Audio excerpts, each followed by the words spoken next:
Assalamu alaikum. I hope सब ठीक ठाक है, मज़े में फिटफार हैं. I am back with part 3 and today's video is really interesting. It's like full of information. आप लोगों के ऊपर नॉलेज का एक बम गिरने वाला है. इसको समझ लेंगे, एब्जॉर्ब कर लेंगे जितना भी कर सके. I'll try to keep it like really simple.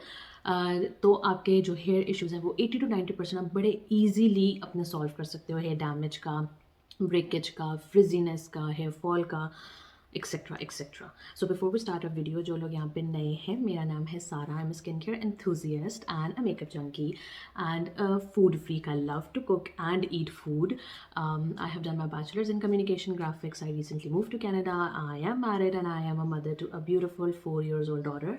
That is like the teeny tiny information about me. क्योंकि अक्सर लोग मुझे कहते हैं यार आपका नाम क्या है, आप हैं कौन, क्योंकि मैंने पहले ही वीडियो से यहाँ पे अपना दास्तान नहीं सुनाना शुरू की थी. But if you want to see casual side of me तो feel free to follow me on Instagram and Facebook. I go by the same name, that is not so millennial, and I have attached my profile links in the description. So yeah, सबसे पहले तो जो लोग जूड़ा करके बाल खोल के या पोनी बना के सोते हैं ना, वो सबसे पहले लाइन हाजिर हो जाए. आज और सारे के सारे सामने. आज कभी भी सोते वक्त अपने बालों का जूड़ा या उनको पोनी में या उनको खुला छोड़ के ना सोएं. इससे आपके बाल बहुत ज़्यादा डैमेज होते हैं. जब आप जूड़ा बनाते हो आपके बाल खिंचते हैं, बाल आपके पूरे यूँ पीछे की तरफ खिंच जाते हैं. और आहिस्ता आहिस्ता आप खुद सोचो 6 से 8 घंटे आपने रात को सोना है, आपके जो रूट्स हैं वो वीक होना शुरू होते हैं क्योंकि उनके ऊपर एक कॉन्स्टेंट प्रेशर पड़ रहा है. अगर ये फॉलिकल है और ये बाल अंदर है, ये रूट है फॉलिकल के अंदर, ठीक है, इस पर प्रेशर पड़ता रहेगा तो ऑब्वियसली वो वीक होता होता निकल जाएगा. ये एक बहुत बड़ा रीज़न है कि हेयर फॉल कॉमन है. क्योंकि आई नो हम सबको होता है अच्छा यार फटाफट ऊपर जूड़ा करके कैच लगा के सो जाओ, बाल ना पीछे ना आए, नीचे ना आए. काफ़ी लोगों को मैंने देखा इरिटेशन होती है कि अच्छा यार गर्दन के नीचे फील कुछ भी ना हो. गलत है. जो लोग बाल खोल के सोते हैं वो भी गलत है. बिकॉज लेट्स फेस इट, सारी रात हमने उल्टा सीधा आगे पीछे होना होता है, करवटें चेंज करनी होती हैं. बाल जब खुले होते हैं तो बेडशीट के साथ, आपके पिल्लो के साथ फ्रिक्शन प्रोड्यूस होती है, बाल रगड़ा जाता है, जिसकी वजह से आपके एक तो उलझने ज़्यादा होती हैं. सुबह उठोगे तो बाल उलझे हुए होंगे, उनको सीधा करोगे तो फिर भी टूटेंगे, और हेयर ब्रेकेज बहुत ज़्यादा शुरू हो जाता है फ्रिक्शन की वजह से. तो बाल खुला छोड़ना भी नहीं है. पोनी में वापस दोनों आए थे क्योंकि पोनी बाल खींच भी रही है और पीछे से खुली भी हुई है. So the best part is कि आप उसकी लाइट सी ब्रेड करके आप सो जाओ. ज़्यादा टाइट भी नहीं करनी, ज़्यादा लूज़ भी नहीं करनी कि बाल खुल जाए. नॉर्मल सी ब्रेड करके सो जाओ. ऐसी ब्रेड करनी है कि सुबह उठोगे तो उसमें बल बालों में ना आए. और मतलब मैं करके सोती हूँ, मेरे बालों में बल नहीं आता. लेकिन अगर कहते हो कि अच्छा यार बाल बहुत छोटे हैं या चुटिया नहीं बन सकती है, ब्रेड नहीं बन सकती है, तो try using a silk cap और अ सिल्क पिलो, ताकि फ्रिक्शन बिल्कुल कम से कम प्रोड्यूस हो और आपके बाल कम से कम डैमेज हो. अब आते हैं उस पॉइंट के पीछे में कि हमें, जो कि हमारे हेयर केयर सीरीज़ का सबसे एलैबोरेटेड पॉइंट होगा, वो है गीले बाल. जब भी आप शावर लेके हटें, नहा के हटें, आपके बाल गीले होते हैं, कभी भी उसको, वो जो हम टॉवल का टर्बन बना लेते हैं, पूरा लपेट लेते हैं अपने बॉडी टॉवल में, या हम उसको रोल कर करके ऐसे निचोड़ते हैं, कभी भी गीले बालों पे इतना प्रेशर नहीं डालना चाहिए. इट्स अ फैक्ट कि जब आपका बाल गीला होता है तो वो अपनी वीकेस्ट स्टेज पे होता है. हमें लगता है कि बाल गीला है तो बड़ा बाल स्ट्रॉन्ग है. नहीं, बाल जब गीला होता है, आपके बाल जब गीले होते हैं तो वो अपने सबसे वीकेस्ट, सबसे कमज़ोर स्टेज पे होते हैं. ऐसा क्यों है? जब बाल पानी में थोड़ी देर रहता है ना तो वो पानी एब्जॉर्ब करता है. उसमें टेंडेंसी है टू एब्जॉर्ब पानी, जैसे आपकी स्किन करती है. उसने उतना पानी एब्जॉर्ब करना है जितनी उसकी हाइड्रेशन चाहिए. लेकिन जब ज़ाहिर बात है शावर लेते हुए कॉन्स्टेंटली पानी ऊपर डल रहा है तो अपनी कैपेसिटी से बाल जो है वो ज़्यादा पानी एब्जॉर्ब कर लेता है. और जब वो पानी एब्जॉर्ब करता है तो वो स्वेल हो जाता है, बाल फूल जाता है. ठीक है, उसकी वजह से वो अपनी वीक के स्टेज पे होता है. आप उसको हल्का सा भी यूँ करोगे तो बाल आपका टूटता है. इस वजह से कहते हैं जब बाल गीले हों उस पर प्रेशर कम से कम अप्लाई करें, उसको ज़ोर ज़ोर से मत हिलाएं, उसको ब्रश ना करें. हमेशा ये कहा जाता है कि जब आपके 50% बाल सूख जाएँ तब उसकी कंघी करना शुरू करें. सब गीले टिप टिप जब पानी टपक रहा हो तो उनको कभी भी ब्रश नहीं करना चाहिए. वीडियो देखते देखते मेरे से प्रॉमिस करो कि कभी भी गीले बाल लेके नहीं सोगे. कभी भी नहीं सोना, मतलब नहीं सोना बिल्कुल भी. पहले सोते थे बस, आज से सोना नहीं है गीले बाल लेके. इसके पीछे रीजंस हैं. गीले बाल लेके सोना मतलब कि you are giving an open invitation to scalp fungal infections, to bacterial infections, to hair breakage. इसके पीछे रीज़न क्या है? जब हम गीले बाल लेके सो जाते हैं, लेट जाते हैं, तो तकिया जो होता है, जो आपका पिलो है, वो करता है पानी एब्जॉर्ब. ठीक है, वो गीला, आपके स्कैल्प गीले, आपके बाल गीले, और वहाँ पे ज़ाहिर बात है नमी रहती है, वो मॉइस्चर प्रोड्यूस हो जाता है. हमें ये पता है जहाँ नमी है, जहाँ मॉइस्चर है, वहाँ फंगस और बैक्टीरिया तेज़ी से बढ़ता है, ठीक है। तो आपके जितने भी स्कैल्प के जो फंगल इन्फेक्शंस हैं आपके आपके वो आगे क्या कहते हैं डैंड्रफ हो गया, डर्मेटाइटिस हो गया, ये इश्यूज़ बहुत ज़्यादा आने लग जाते हैं, ठीक है। साथ ही साथ जब तकिया गीला है, आप साइड लेके सोए हुए, तो आपके जो फेस है वो इन कांटेक्ट आता है, तो सारी जो आपकी साइड पे एक्नी होती है, सिस्टिक एक्नी शुरू हो जाती है, वो भी इसी वजह से शुरू होती है। अक्सर लोगों की इस जगह पे शुरू हो जाती है, वो भी इसी वजह से शुरू होती है। थर्डली, हेयर ब्रेकेज बहुत ज़्यादा हो जाता है। क्यों? क्योंकि बाल जब गीला है तो अपने वीकेस्ट फॉर्म में है। फिर जब आप टॉस एंड टर्न कर रहे हैं, मतलब कि जब आप साइड चेंज कर रहे हैं, आपके नीचे आ रहे हैं, बाल खिंच रहा है, बाल टूट रहा है, फ्रिक्शन प्रोड्यूस हो रही है, जो कि गीले बालों के लिए नहीं अच्छी होती, तो बाल और ज़्यादा टूटता है। बेड और तकिया आपके गीले बालों से और स्कैल्प से जब पानी एब्जॉर्ब करता है, तो साथ ही साथ जो एसेंशियल ऑयल्स हैं उनको भी एब्जॉर्ब करने लग जाता है। तो जब जब आप उठते हो, उलझनों के साथ साथ आपके बाल बहुत डल और डिहाइड्रेटेड लगते हैं, क्योंकि उनमें लिटरली कुछ भी नहीं बचा होता उनको नरिशमेंट प्रोवाइड करने के लिए, ठीक। अगर तो बहुत अशर ज़रूरत है कि रात को नहाना पड़ गया है, बी इट एनी रीज़न, आपने सुबह स्कूल जाना है, यूनिवर्सिटी जाना है, ऑफिस जाना है, या कोई भी रीज़न है और आप बाल नहीं सुखा पाते, ठीक है, मतलब कि आई प्रेफर अब कि जब मैं रात को शावर ले रही हूँ तो ब्लोअर ड्रायर पकड़ो, उसको नॉर्मल स्पीड पे जो ठंडी हवा होती है अपने बालों को जल्दी जल्दी ड्राई करके, and then I prefer sleeping. पहले मैं गीले बालों के साथ सोती थी, अब नहीं। लेकिन अगर आपके पास जॉइंट फैमिली में रह रहे हो, बच्चे कमरे में सो रहे हैं, आप हेयर ड्रायर नहीं चला सकते क्योंकि ऑब्वियसली उसकी काफ़ी ऊंची आवाज़ होती है, तो there are few things that you can do to minimize your hair breakage and your hair issues. सबसे पहले तो ट्राई करो कि सिल्क का पिलो यूज़ करो, ताकि फ्रिक्शन कम से कम प्रोड्यूस हो और आपके बाल कम से कम डैमेज हो, ठीक है। Secondly what you can do is अपने एंड्स पे लीव इन ऑयल लगा के सो जाओ, ताकि वो जो मॉइस्चर है उसको लॉक कर ले और उसको निकलने ना दे पाए, ठीक है। तो उसकी वजह से आपके बाल कमज़ोर ना हो। थर्ड, जब रात को नहाओ तो फिर कोशिश करो कि उस दिन रात को कंडीशनर लाजमी यूज़ करो। अगेन, जो कंडीशनर होता है वो आपके हेयर स्ट्रैंड्स के ऊपर एक पतली सी लेयर ले आता है, उसको कोट कर देता है, जिसकी वजह से आपका जो मॉइस्चर है वो कम आप लूज़ करते हो, ऑयल्स कम लूज़ करते हो, उसकी वजह से आपके बाल हेल्दी रहते हैं, डिहाइड्रेटेड नहीं रहते। तो ये 3-4 चीज़ें that you can do if you are sleeping with wet hair. वरना तो ट्राई करो कि गीले बालों के साथ नहीं सोना, full stop. Let's talk about hair bonds. Hair bonds basically are responsible for the shape and strength and elasticity and shine of a hair. और जब हम ये bonds तोड़ते हैं consciously या unconsciously, तो हम अपने बालों को बहुत डल कर देते हैं, ब्रिटल कर देते हैं, झाड़ियाँ बना देते हैं, डिहाइड्रेटेड कर देते हैं। लेकिन द गुड न्यूज़ इज़ कि जब ये बॉन्ड्स टूटते हैं या जब हम इनको तोड़ते हैं, तो हम इनको रिस्टोर करने की भी सलाहियत रखते हैं। बालों में 3 तरह के बॉन्ड्स मौजूद होते हैं: disulphide bonds, salt bonds and hydrogen bonds, ठीक है। जो डाइसल्फाइड बॉन्ड्स होते हैं ये परमानेंट होते हैं और इनका डैमेज भी परमानेंट होता है। और हम इनको डैमेज कैसे करते हैं? Through bleach, through hair dry and through excessive heating, ठीक है। एक्सेसिव हीटिंग मतलब आप डेली बेसिस पे अपने बालों को हेयर ड्रायर से, टोंग से बनाई जा रहे हो, बनाई जा रहे हो, बनाई जा रहे हो, without using any heat protectant, without conditioning them, और मतलब कि बस आपका जोर हेयर स्टाइलिंग पे है, उनकी प्रोटेक्शन पे नहीं है। तो डाइसल्फाइड बॉन्ड्स जो हैं with the passage of time टूटना शुरू हो जाएंगे, जिसकी वजह से आपका बाल भी टूटेगा, ब्रेकेज भी बढ़ेगा, आपका फ्रिज बहुत ज़्यादा आना शुरू हो जाता है, बाल बहुत डल और डिहाइड्रेटेड से लगने लग जाता है। मतलब जो हम कहते हैं झाड़ियाँ बन गई, भी मेरा बाल तो झाड़ू बन गए। उसके पीछे रीज़न ये होती है। अक्सर देखोगे जब वीडियोज़ में या जब खुद भी कराओगे, जब बालों पे ब्लीच होता है तो वीडियोज़ में देखा कि कैसे बाल ऐसे उतर उतर के जा रहे होते हैं। जब उसका टाइम, जो ब्लीच का टाइम है वो जब ज़्यादा हो जाता है, तो बाल ऐसे उतर उतर के करते हैं, या टर्म यूज़ होती है कि बाल फ्राई हो गए हैं, मतलब कि डाइसल्फाइड बॉन्ड्स टूट जाते हैं, ख़त्म हो जाते हैं, जिसकी वजह से इतना डैमेज आपका बाल होता है कि आपके बाल ऐसे उतर उतर के जा रहे होते हैं, ठीक है।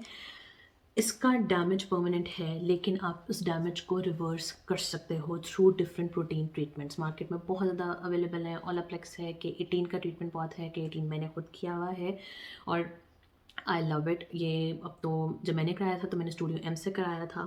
3 स्टेप्स प्रोसीजर होता है। लीव इन मास्क होता है जो कि आपको like for good 3 to 6 months लगाना होता है, ताकि आपके बाल ठीक हो जाए। मेरे बाल बहुत बेहतर हो गए हुए थे, हालांकि मैंने ज़िंदगी में 2.5 से 1 दफ़ा बाल कराए हैं, ठीक है।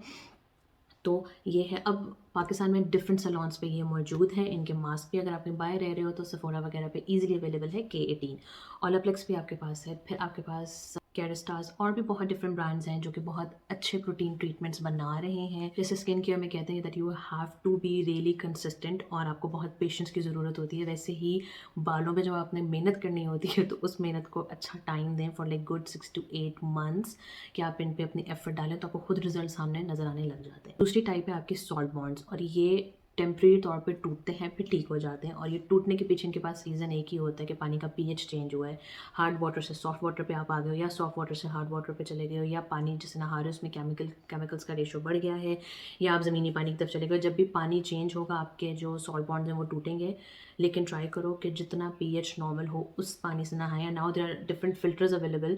जो लोग आई नो कि डीएचए वगैरह में ये इशू है अभी के पानी थोड़ा सा ज़्यादा तेज़ है, उसमें क्लोरीन थोड़ी ज़्यादा है, तो फिर you can use the shower filters वगैरह ताकि आपके बाल डैमेज कम से कम हो। Third type is hydrogen bonds, और ये बड़े मज़े के बॉन्ड्स होते हैं। ये टूटते हैं बनते हैं, टूटते हैं बनते हैं। इनको पानी मिलेगा ये टूट के नए बन जाएंगे, इनको हीट मिलेगी ये टूट के नए बन जाएंगे। सो बेसिकली आपकी जब हेयर स्टाइलिंग में जब आपके बाल डिफरेंट शेप लेता है, फॉर एग्जांपल अगर मैं स्ट्रेट बाल है, मैं जब इनको टोंग से या स्ट्रेटनर से या ब्लो ड्रायर से जब मैं इसको टर्न दूंगी, हीट दूंगी, इसकी शेप चेंज करूंगी, तो जो शेप चेंज करने की रिस्पॉन्सिबिलिटी हाइड्रोजन बॉन्ड्स की होती है। जैसे ही इसको हीट लगेगी हाइड्रोजन बॉन्ड टूटेगा, और फिर मैं इसको जो शेप दूंगी वो शेप लेता हुआ नए बॉन्ड्स बनाते जाएगा, और वो नए शेप वो रिटेन करता जाएगा। लेकिन फिर इसी नई शेप को अगर मैं जैसे ही पानी लगाऊंगी तो हमारा बाल फ़ौरन सीधा हो जाता है, ठीक है। या हम जब अक्सर स्ट्रेट बाल कर लें और फिर जाके मुंह धोएं तो जो ये हेयर लाइन वाले होते हैं ये फिर हमारे थोड़े से ज़रा यहाँ पे टर्न्स एंड ट्विस्ट्स आने लग जाते हैं। उसके पीछे रीज़न यही है कि जो हाइड्रोजन बॉन्ड्स ने वो हमारा हेयर स्टाइल होल्ड किया होता है, जैसे उसको पानी लगता है वो टूट जाता है। या फॉर एग्जांपल अगर देखा होगा अक्सर जब बाल स्ट्रेटनर से सही से नहीं कर्ल आता, हम दोबारा उसको स्ट्रेटनर से सीधा कर लेते हैं, तो वही हाइड्रोजन बॉन्ड जो बना होता है उसको कर्ल देने के लिए वो फ़ौरन टूट के दोबारा बनता है स्ट्रेट होने के लिए। तो इतना लाइक स्प्लिट सेकेंड्स ये हाइड्रोजन बॉन्ड जो टूटता है और जुड़ता है और नया बन जाता है। The last topic of today's video is here porosity, और ये इतने मज़े का टॉपिक है ना, अगर हम इसको समझ लेंगे ना तो जो हम वो कश्मकश में रहते हैं ना 24/7 कि मैं कौन सा शैम्पू यूज़ करूँ, मैं कौन सा कंडीशनर यूज़ करूँ, मैं कौन सा लीव इन मास्क यूज़ करूँ, मैं कौन सा लीव इन ऑयल यूज़ करूँ, मैंने हीट प्रोटेक्टेंट क्रीमी यूज़ करना है या मैंने हीट प्रोटेक्टेंट वाटर यूज़ करना है, वो सारे इशूज़ सॉल्व हम कर सकते हैं बड़े ईजिली। और ये बड़ा इंटरेस्टिंग टॉपिक है, बड़ा मज़ा आता है डिस्कस करने में, समझने में। तो बेसिकली हेयर पोरोसिटी का क्या मतलब है? हेयर पोरोसिटी का मतलब होता है कि आपके बालों में कितनी टेंडेंसी है, कितनी एबिलिटी है मॉइस्चर को एब्जॉर्ब करने की और उसको अपने अंदर रखने की। वो पोरोसिटी लेवल और बालों का टेक्सचर, इन दोनों के पीछे सबसे बड़ा रोल हमारी जीन्स का होता है। हाँ, जो पोरोसिटी लेवल है वो इंटरचेंजेबल होता है, कभी हाई हो जाता है, कभी मीडियम हो जाता है, कभी लो हो जाता है, और ये हम ही बेसिकली कर रहे होते हैं कॉन्शियसली अनकॉन्शियसली। अगेन हम अभी इसको डिस्कस करते हैं। तो बेसिकली हम जानेंगे कैसे कि हमारे बालों का पोरोसिटी लेवल क्या है, बाल हमारे कितने अच्छे से मॉइस्चर एब्जॉर्ब करके रिटेन कर रहा है या नहीं कर रहा बिल्कुल भी। ग्लास में अपने थोड़े से जो बालों के स्ट्रैंड है ना वो डाल के देखें, अगर तो वो टॉप पे रहता है तो मतलब कि लो पोरोसिटी लेवल है, पानी जल्दी एब्जॉर्ब नहीं हो रहा। अगर दरमियान में रहता है तो मीडियम है, और अगर बिल्कुल नीचे बैठ जाता है तो हाई है। बाल बेसिकली हमारा होता पोरस ही है। जो सबसे टॉप लेयर होती है ना, जो क्यूटिकल होती है, उसमें जो आपके सेल्स होते हैं वो एक के बाद एक ऐसे ओवरलैप हुए होते हैं, ठीक है, और उनके दरमियान में स्पेसेस होती हैं। अब एनी हाई मीडियम और लो में डिफरेंस सिर्फ ये होता है कि जो क्यूटिकल के जो सेल्स हैं वो बहुत या तो दूर दूर होंगे या बहुत करीब होंगे या मीडियम स्पेसेस में होंगे, ठीक है। जितना क्यूटिकल डैमेज होता चला जाता है उतना पोरोसिटी लेवल ज़्यादा होता चला जाता है। हाई पोरोसिटी लेवल मीन्स कि जो आपका क्यूटिकल है, जो सबसे टॉप लेयर है बालों की, उसके जो सेल्स हैं वो बहुत दूर दूर हैं। बाल जो है वो पानी बहुत जल्दी एब्जॉर्ब करता है और बहुत जल्दी ड्राई भी हो जाता है। And this is the kind of hair जो कि बहुत यूजुअली ड्राई होते हैं, बहुत स्लो ग्रोथ होती है, थोड़े से ब्रिटल भी होते हैं। अब जिन लोगों के बाल इस कैटेगरी में फॉल करते हैं उनको क्या करना चाहिए? सबसे पहले तो नहाते ही अपने बालों को एयर ड्राई कर लें। सेकेंडली ट्राई करें कि अपने बालों को कंडीशन रखें, मॉइस्चराइज रखें। हफ्ते में एटलीस्ट 3 दफ़ा तो कंडीशनर लाजमी यूज़ करें। उससे होता यही है कि जब अपने स्ट्रैंड्स पे जो अपने बालों पे लगाते हैं तो आपके बालों पे एक कंडीशनर ना एक लेयर बना देता है, जिसकी वजह से जो मॉइस्चर है वो बाहर कम निकलता है।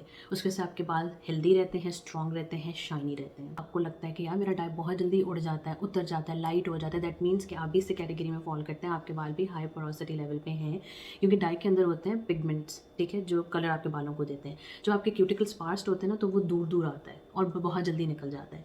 तो अगर आपके बाल हाई पोरोसिटी लेवल पे हैं और आपका डाई बहुत जल्दी निकल रहा है तो ट्राई करें कि आप कलर प्रोटेक्टेंट जो शैम्पूज आते हैं, कंडीशनर आते हैं, वो ही यूज़ करें। नॉर्मल शैम्पू यूज़ करेंगे तो वो और जल्दी निकलेगा। ट्राई करें कि जब आप कंडीशनर्स यूज़ करें या हीट प्रोटेक्टेंट यूज़ करें तो वो थिक क्रीमी टेक्सचर के हों, क्योंकि आपके बालों का अगेन पोरोसिटी लेवल ज़्यादा है। उसको चाहिए कि कोई थिक फॉर्मूलाज हों जो कि आपके बालों पर लगें और आपके बाल जो फ्रेजाइल हैं, जो हल्के हुए हैं, उसको वो हाइड्रेशन प्रोवाइड करते रहें और वो टूटे नहीं। कोशिश करें कि कम से come here styling tools use करें जब तक आप मीडियम पोरोसिटी लेवल पे वापस नहीं आ जाते। अगेन चीज़ें बढ़ाते चले जाओगे तो बढ़ती चली जाएंगी। आप प्री शैम्पू भी यूज़ कर सकते हो। प्री शैम्पू आपके बालों में प्रोटीन्स बेसिकली ऐड करता है ताकि आपके बाल स्ट्रॉन्ग रह सके। अगर प्री शैम्पू लेना तो यू कैन यूज़ एनी देसी टोटका, जिसमें आपके पास क्या नाम है, एलोवेरा, शहद वगैरह जितने भी हाइड्रेटिंग प्रोडक्ट्स हैं वो आप लगा सकते हो। ऑयलिंग करें अपने बालों की, लीव इन मास्क लगाएं अपने बालों में ताकि आपके बाल स्ट्रॉन्ग हो। लीव इन मास्क में अगैन आपके पास बेतहाशा है, आपके पास दही अंदर तेल आ जाता है, वो वाला मास्क भी है। देन आपके पास मेयोनीज वाला मास्क भी है, नॉर्मल एलोवेरा जेल भी आ जाती है।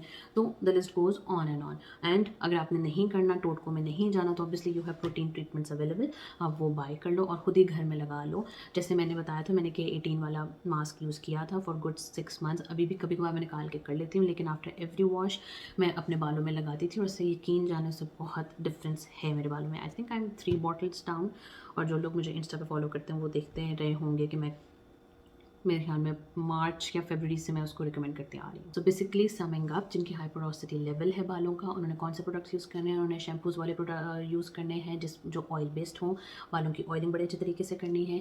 क्रीमी थिक हेयर प्रोटेक्टेंट्स यूज़ करने हैं, क्रीमी थिक कंडीशनर्स यूज़ करने हैं। हफ्ते में एक दफ़ा डीप कंडीशनिंग लाजमी करें। कोशिश कर, प्री शैम्पू ले सकते हैं तो प्री शैम्पू यूज़ करें, नहीं तो कोई देसी टोटका कर लें। तो basically you have to add hydration and moisturize your hair through thick creamy textures। अब मीडियम पोरोसिटी लेवल क्या है? मीडियम पोरोसिटी लेवल वो है जो कि हमें, जब हम किसी के बाल देखते हैं, हम कहते हैं हाय इसके बाल कितने अच्छे हैं, इतने शाइनी हैं, इतने हेल्दी हैं और इतने स्ट्रॉन्ग हैं। वो मीडियम पोरोसिटी लेवल होता है, ठीक है? मतलब कि बाल मॉइस्चर एब्जॉर्ब भी कर रहा है और उसको रिटेन भी कर रहा है। बाल बड़े शाइनी हैं, आपके जो बालों की ग्रोथ है बड़े अच्छे स्पीड पे हो रही है, कोई फ्रिजीनेस नहीं है, कोई ड्राइनेस नहीं है, बड़े अच्छे से लशिश से बाल हुए हुए हैं, ठीक है? उनके बाल मीडियम पोरोसिटी लेवल के हैं। They do not need as such कि वो डीप कंडीशनिंग में जाएं या उन चीज़ों में जाएं, क्योंकि बालों को ज़रूरत नहीं होती। बालों का क्यूटिकल इतना स्ट्रॉन्ग है कि वो जितना भी आप ऊपर से उसको मॉइस्चर दे रहे हो वो रिटेन कर रहा है। तो आई बेसिकली, क्योंकि मेरा अभी बाल मीडियम पोरोसिटी लेवल पे है, आई यूज़ लाइट ऑयल्स। एक तो जो मैं रोज़मेरी वाला यूज़ कर रही हूँ, नहीं तो आलमंड हो गया, जो बहुत लाइट इन कंसिस्टेंसी हैं। कोकोनट ऑयल वगैरह क्योंकि हैवी होते हैं मैं नहीं यूज़ करती। Conditioner I use like once a week और maybe once in 2 weeks, जब भी मुझे पता है कि अच्छा मैंने स्ट्रेटनर यूज़ करना है या मैंने ब्लो ड्राई यूज़ करना है या मैंने कोई भी हेयर स्टाइल बनाना है, तब आई प्रेफर हाँ टू यूज़ कंडीशनर बिफोर। नहीं तो मैं ज़्यादा नहीं यूज़ करती। मेरा ख्याल है मेरा एक कंडीशनर की बॉटल चलती है ईजी पीजी 4 से 5 महीने। मैं बहुत कम यूज़ करती हूँ। अब आते हैं लो पोरोसिटी लेवल पे। लो पोरोसिटी लेवल में आपका जो क्यूटिकल है वो बहुत थिक होता है, बहुत सारा जुड़ा हुआ होता है। आपका जो जितनी भी आप ऊपर से नरिशमेंट प्रोवाइड करते हो या हाइड्रेशन प्रोवाइड करते हो वो बहुत मुश्किल से अंदर जाती है। कंडीशनर्स वगैरह हो गए, ऑयल्स वगैरह हो गए, वो यूजुअली बालों के ऊपर ही रह जाते हैं, अंदर नहीं जा पाते। बालों को धोने में भी थोड़ा सा टाइम लगता है। यूजुअली जब लो पोरोसिटी लेवल पे होता है ना, नोट करना, जब आप शावर के नीचे जाओगे तो आपके बाल बहुत टाइम लगाते हैं गीला होने में। इन लोगों के बाल लो पोरोसिटी लेवल पे, उन्होंने क्या करना, वो डीप कंडीशनिंग करें। डीप कंडीशनिंग क्योंकि टाइम ज़्यादा होगा, कोई भी एक थिक कंडीशनर लगा के अपने बाल पे कैप पहन के ईजी पीजी 2-3 घंटे गुजारें, उस उतने टाइम में ही बालों में मॉइस्चर जाएगा। अगर आपने वीक में कंडीशनर यूज़ करना है तो ट्राई करें कि आप कंडीशनर को डाइल्यूट कर लें, छोटे से बोल में लेके कंडीशनर को पानी में मिक्स कर लें, क्योंकि जितनी थिन कंसिस्टेंसी होगी उतना ही प्रोडक्ट ज़्यादा बालों में जाएगा। ट्राई करें कि वो प्रोडक्ट जिसमें हाइलोरॉनिक एसिड है, एलोवेरा जेल है या हनी है वो यूज़ करें, ताकि आपके बालों को नरिशमेंट तो हमने प्रोवाइड करनी ही करनी है इन एनी केस। आपका कोई भी क्वेश्चन हो, कोई भी कंसर्न हो, कोई चीज़ नहीं समझ आई हो, comment down below and I would love to help you. Do subscribe to my YouTube channel and press the bell icon, ताकि जब वीडियो आए आपको फ़ौरन से पता चल जाए। इस दफ़ा थोड़ी सी लेट होगी बिकॉज नवा वॉज अ बिट लो, इस वजह से मैं लास्ट वीक वीडियो कोई भी रिकॉर्ड नहीं कर पाई। सो या और इतने बड़े इस वाले मेजर इन्फॉर्मेशन को बहुत सिंप्लीफाई करने में मुझे 3 से 4 दिन लगे। मुझे समझ नहीं आई थी कि मैं लाइक लिटरली कौन से अल्फाज यूज़ करूँ कि इसको मैं नॉर्मल लेमन लैंग्वेज में बोल सकूँ। लेकिन yes, do help your big sister in spreading the word. Share my YouTube channel और my video with your friends and your families. इंशाल्लाह नेक्स्ट वीडियो में मुलाकात होगी। अल्लाह हाफ़िज़।